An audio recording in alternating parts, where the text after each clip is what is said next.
Bajó la escalera de mi casa que está en el barrio de San Josep. Voy caminando hasta el centro del Hospitalet. Mi primer colegio está abandonado, todo está desordenado. No cambiéis nada más, dejadlo como está. Aún quedan cosas antiguas que refrescan mi memoria, mas las cosas que no están las llevo en mi mente, me ayudan a recordar, a revivir el pasado.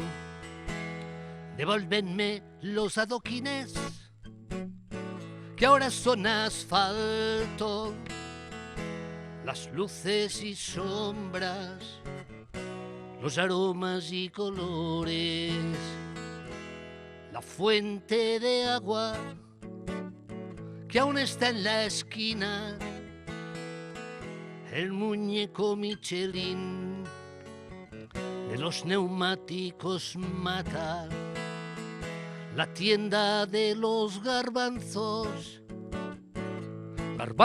cocidos, en la esquina el surtidor de gasolina, el olor a pan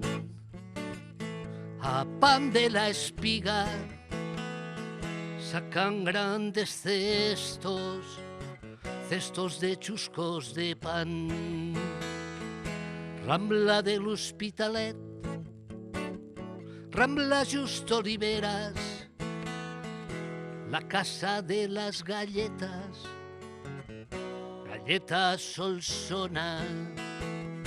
Devolvedme los adoquines que ahora son asfalto, las luces y sombras, los aromas y colores, plaza del ayuntamiento, company fotógrafo, el bar Mirador, con su máquina de discos y su millón, el cine Oliveras, el bar Asturias, patatas fritas en paperina de papel, las niñas del colegio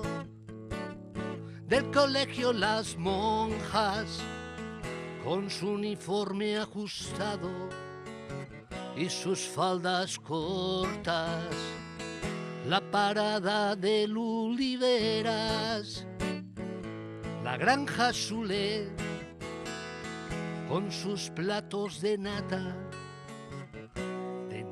con azúcar. Devolvedme los adoquines que ahora son asfalto, las luces y sombras, los aromas y colores,